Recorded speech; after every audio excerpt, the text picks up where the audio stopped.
ప్రధాని మోదీ పాలనలో ప్రజాస్వామ్యం ప్రమాదంలో పడిందన్నారు ఏఐసీసీ చీఫ్ ఖర్గే. బీహార్లో దొంగ ఓట్ల నమోదుకు బీజేపీకి ఈసీ సహకరిస్తోందని అన్నారు ఎల్ఓపీ నేత రాహుల్. ఆర్ఎస్ఎస్ చీఫ్ భగవత్ ప్రధాని మోదీ పదవుల నుంచి తప్పుకుంటే దేశానికి పట్టిన దరిద్రం పోతుందని అన్నారు కాంగ్రెస్ నేతలు. మహారాష్ట్ర ప్రభుత్వం అవినీతిలో కూరుకుపోయిందన్నారు విపక్ష లీడర్లు.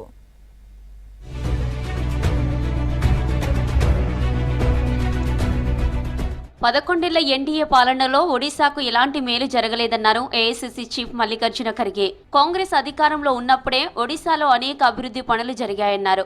ఎన్టీపీసీ, నాల్కో, పారాదీప్ పోర్ట్, హీరాకుడ్ ఆనకట్ట, రూర్కేలా స్టీల్ ప్లాంట్ సహా పెద్ద పరిశ్రమలన్నీ కాంగ్రెస్ ప్రభుత్వమే స్థాపించిందన్నారు. భువనేశ్వర్లో జరిగిన సంవిధాన్ బచావో సమ్మేళనంలో ఎల్ఓపీ రాహుల్ గాంధీతో కలిసి పాల్గొన్నారు.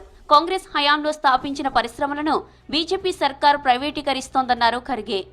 बगैर काम करे मुफ्त में प्रचार लेना चाहते हैं, लेकिन हम लोग ओडिशा के जनता के साथ खड़े होकर ओडिशा के लिए कांग्रेस ने काम किया और आज इसी वजह से ओडिशा में इतने बड़े बड़े पब्लिक सेक्टर आए। लेकिन मोदी जी उस सब को मोदी बेच रहा है. మహారాష్ట్ర తరహాలోనే బీహార్ ఎన్నికల్లోనూ దొంగ ఓట్ల నమోదుకు బీజేపీ ప్రయత్నిస్తుందన్నారు ఎల్ఓపీ రాహుల్ గాంధీ. ఈ కుట్రలో బీజేపీకి ఎన్నికల సంఘం సహకరిస్తుందని ఆరోపించారు. లోక్సభ, అసెంబ్లీ ఎన్నికల మధ్య మహారాష్ట్రలో 1 కోటి మంది కొత్త ఓటర్లు చేరారన్నారు. ఈ ఓటర్లు ఎవరో, ఎక్కడి నుంచి వచ్చారో ఎవరికీ తెలియదన్నారు. ఓటర్ లిస్టులు, పోలింగ్ కేంద్రాల్లోని సీసీటీవీ ఫుటేజ్ అడిగితే ఎన్నికల సంఘం ఇవ్వడం లేదన్నారు. బీహార్లోనూ అలాంటి పరిస్థితులే నెలకొన్నాయన్నారు రాహుల్ గాంధీ.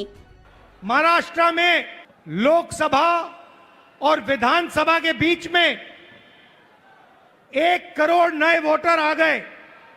आज तक किसी को नहीं मालूम ये वोटर कौन थे और कहां से आए.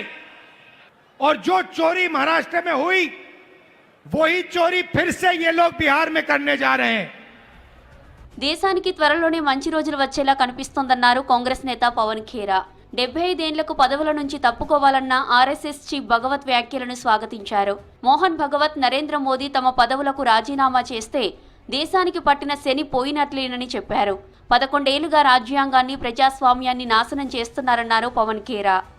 11 साल से जो इस देश की हालत की है, संविधान की हालत की है, संवैधानिक संस्थाओं की हालत की है, अब 17 सितंबर को उससे हमें निजात मिलेगी और 11 सितंबर को भी निजात मिलने का पहला कदम होगा, क्योंकि इसी की जोड़ी है, जोड़ी है इन दोनों की.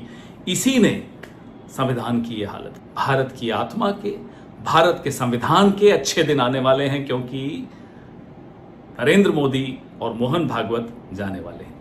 కర్ణాటక సీఎం పదవి ఖాళీ లేదని మరోసారి స్పష్టం చేశారు సిద్ధరామయ్య. ఢిల్లీలో కాంగ్రెస్ హైకమాండ్తో భేటీ అయ్యారు. తమ భేటీలో సీఎం మార్పు అంశం చర్చకు రాలేదని చెప్పారు. కర్ణాటక సీఎంగా తానే 5 ఏళ్లు ఉంటానని చెప్పారు సిద్ధరామయ్య.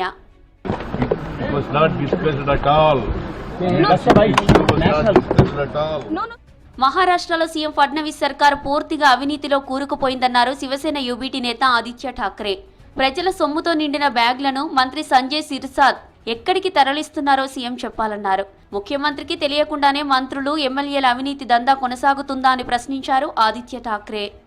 कि ये सारी हरकतें जो बनियन चड्डी पे हो रही है, बाजू में पूरे बैग भर के पैसा है, ये सारे नोट आए कहाँ के, कहाँ से आए, किसने दिए? क्या ऐसे कोई नोट लेके घूम सकता है? इस्तीफे की मांग करने की जरूरत क्या है? क्या मुख्यमंत्री महोदय स्वयं कार्रवाई नहीं कर सकते? उनका इस्तीफा मुख्यमंत्री महोदय नहीं ले सकते? जो नोटबंदी के बाद कहा गया था कि 2 लाख के ऊपर कोई कैश नहीं रख सकता, क्या ये 2 लाख रुपए थे? బీహార్లో ఓటర్ లిస్టుల సవరణపై సుప్రీంకోర్టు మార్గదర్శకాలను ఈసీ పాటించాలన్నారు ఆర్జేడీ నేత తేజస్వి యాదవ్. తాము లేవనెత్తిన సందేహాలనే కోర్టు ప్రస్తావించిందన్నారు ఇండియా కూటమి నేతలు.